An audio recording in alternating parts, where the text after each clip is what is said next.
తన్మయత్వంతో చేస్తూ ఉంటే చాలా ఆనందంగా అనిపించింది. మీరు ఇక్కడ నుంచి చేస్తున్నారు స్వామి, మీ వారసత్వం చెప్పగలరా కాస్త మీ మాటలు? బ్రహ్మా విష్ణు మహేశ్వర సాక్షాత్ పరబ్రహ్మ తస్మై శ్రీ గురవే సర్వలోకానాం విషజే భవరోగిణః నిధే సర్వవిద్యానాం దక్షిణామూర్తయే నమో నమః. జ్ఞానానందమయం దేవం నిర్మలం స్ఫటికాకృతిం ఆధారం సర్వవిద్యానాం హయగ్రీవ ఉపాస్మహే. శ్రీ గురుభ్యో నమః. మా పేరు వారణాసి నాగభూషణ్ శర్మ, రాజాస్వామి అంటుంటారు. మేము ఇక్కడ 7వ వంశపారంపర్యంగా ఇక్కడ అర్చకత్వం చేస్తున్నాం. మా నాన్నగారు మా తాతగారు అందరూ శ్రీ విద్యా ఉపాసన, వారి పరంపరగానే మాకు ఆ శ్రీ విద్యా ఉపాసన. జన్నము అంటే యజ్ఞము, వాడ అంటే వాడి. అది కశ్యప ప్రజాపతి యజ్ఞం చేశారన్నట్టుగా స్థల పురాణం. కశ్యప ప్రజాపతి యజ్ఞం ఎందుకు చేయాల్సి వచ్చింది? శాస్త్రంలో సప్తాగ్నులు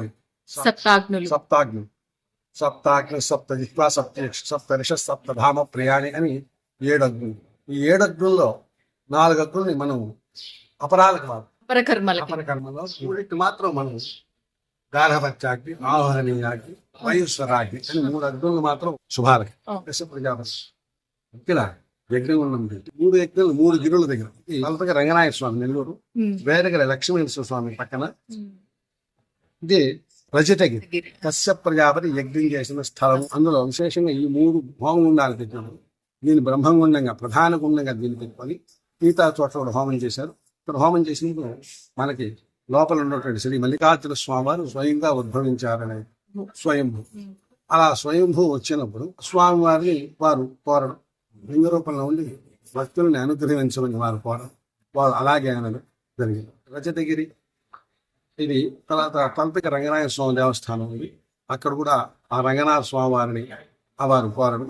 అదేవిధంగా వేదగిరి లక్ష్మీ నరసింహస్వామి పక్కన పెన్నకి ఉత్తర పినాకి దక్షిణ పినాకి నుంచి ఉద్భవించారు. కైలాసంలో స్వామి ఇక్కడికి వచ్చినప్పుడు, అక్కడ అంతర్ధానం ఇక్కడికి వచ్చినప్పుడు అమ్మవారు స్వామి ఎక్కడికి వెళ్ళారు అని అనుకుంటూ ఆమె తలుచుకుంటూ వస్తున్నారు. వచ్చినప్పుడు ఆ కశ్యప ప్రజాపతి చేసిన ఉద్యోగం జరిగించినప్పుడు స్వామి నాకు చాలా ప్రశాంతంగా ఉంది పార్వతి, కాబట్టి నేను కొలిచి ఉంటున్నాను, నేను కూడా నా అంటే అప్పుడు అమ్మవారి సూక్ష్మ రూపంలో వచ్చి అక్కడ ఉంటుంది. ఇప్పటికి అమ్మవారి విగ్రహ రూపంలో సూక్ష్మ రూపంలో ఉంది.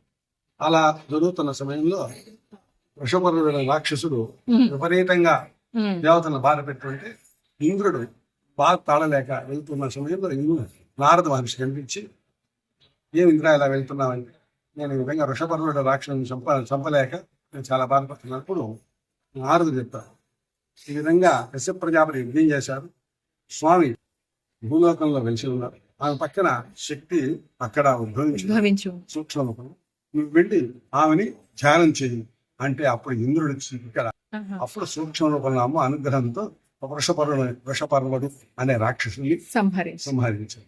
ఆ విధంగా అప్పటి నుంచే అమ్మ సూక్ష్మ రూపంలో. ఇది ఏ కాలం నాటిది స్వామి? కృతయుగమే.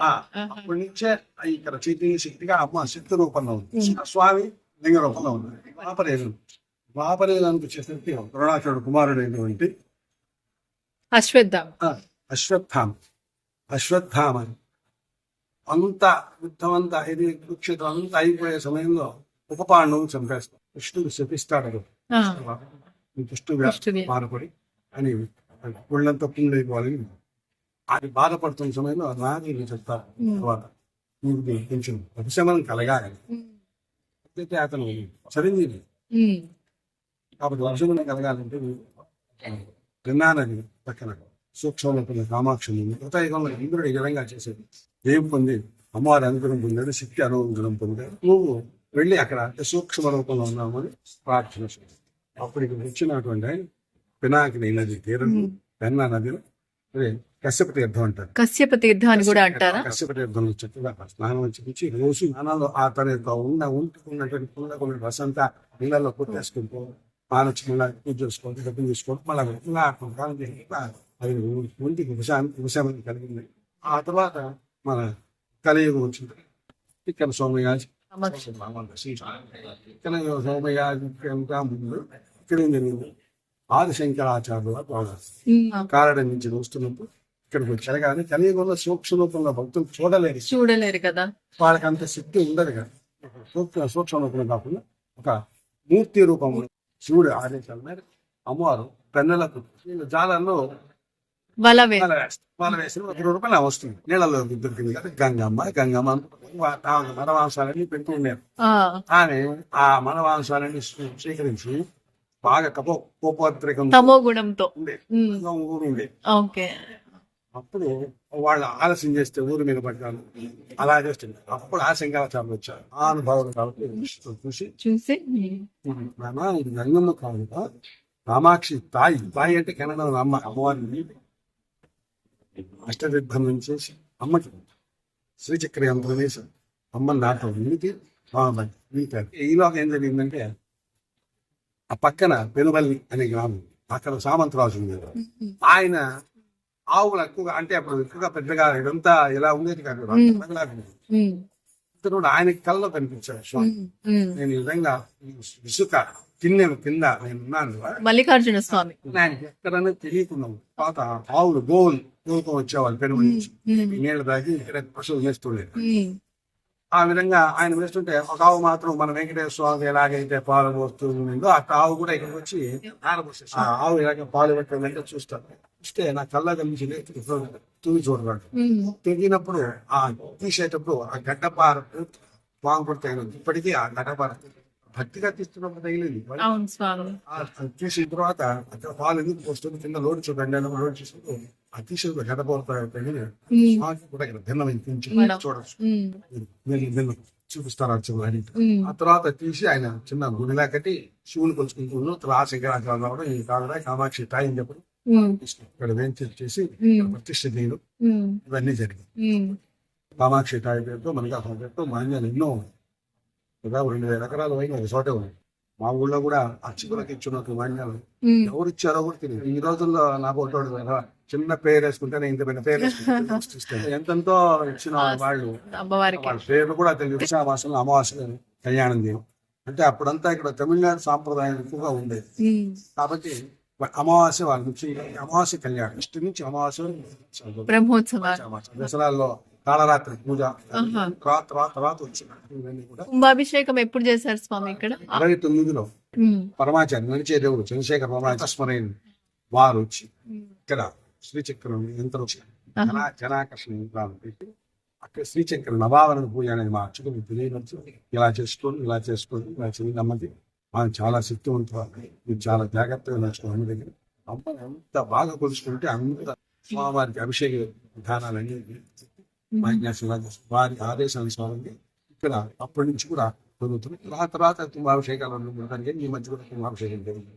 శేష కుంభాభిషేకాలు జరిగిన ఇది కంచి వారి ఆధ్వర్యం పీఠార్చన అనేది దాంట్లో అమ్మవారిని అద్భుతంగా ఉంటుంది. ఆ పీఠార్చన ఇప్పుడు చేస్తారు స్వామి గారు. నవావరణ ప్రతిరోజు నవావరణ చేస్తారు. దానిలో భాగంగా పీఠార్చన అదే మణిద్వీప వర్ణనే నవావరణ 9 రకాల దేవతలు ఉంటారు. త్రిపుర త్రిపుర సుందరి త్రిపుర వాసిని త్రిపురాశ్రీ త్రిపురాగ్ని త్రిపుర సిద్ధ త్రిపురమ్మ శ్రీ మహా నవ ఆవరణ దేవతలుగా ఉంటారు. ఒక్కొక్క ఆవరణకి ఒక్కొక్క అది ఇదే కాకుండా ఒక ఆవరణకి అనుగ్రహ దేవత గ్రహ దేవత ఉంటాయి. ఆవరణ దేవత అనుగ్రహ దేవత మొదట ఆవరణ త్రిపురాదేవి, దాని అనుగ్రహ దేవత వచ్చి మేధా దక్షిణామూర్తి వస్తుంది. మొదట ఆవరణ దక్షిణామూర్తి స్వరూపంగా అమూర్తి. అదేవిధంగా గ్రహాలకు వచ్చేసరికి గురువు వస్తుంది.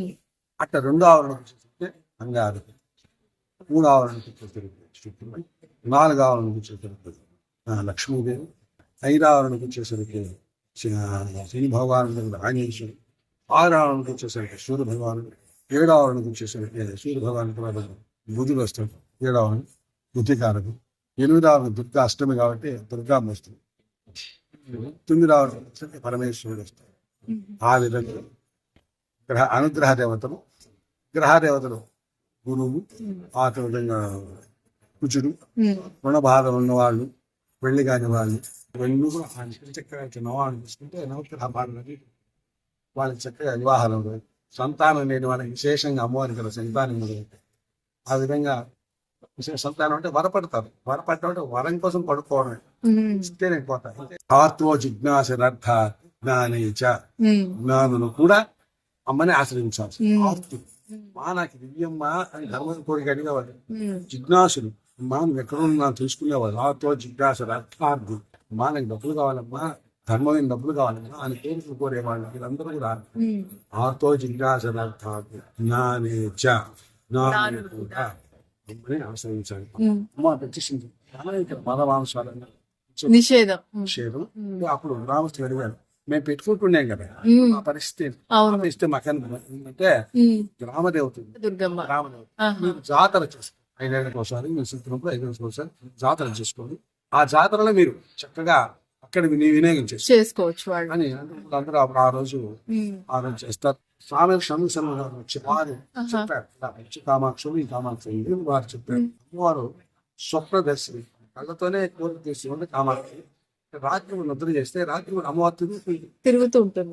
తిరిగినప్పుడు ఎవరైతే వాళ్ళ ఆర్తుని చెప్పుకొని ఉన్నారు వాళ్ళ కళ్ళ కనిపించి నేను ఎదురా డాక్టర్ల సైతం బిడ్డలు ఇక్కడ ఖచ్చితంగా బిడ్డలు పట్టి ఉన్నారు.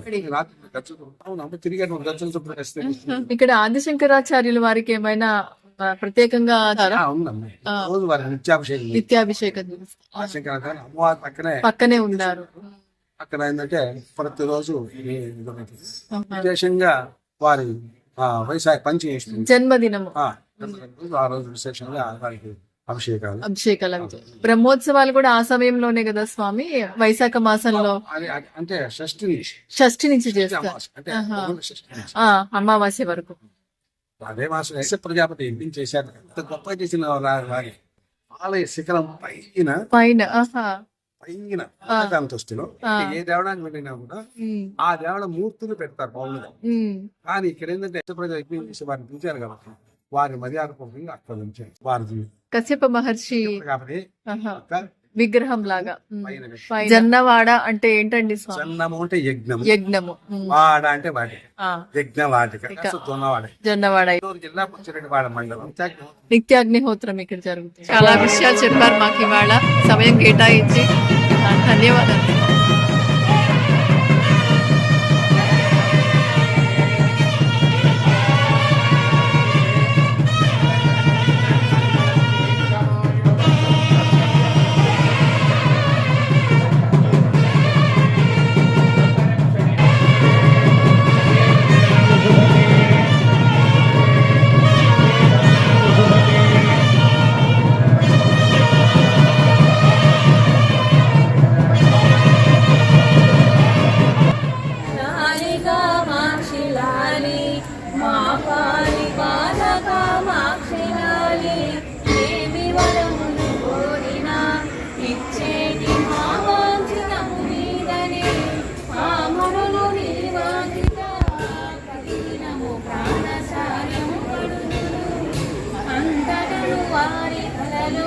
కామాక్షి వింత పలుకులు పలుకుచు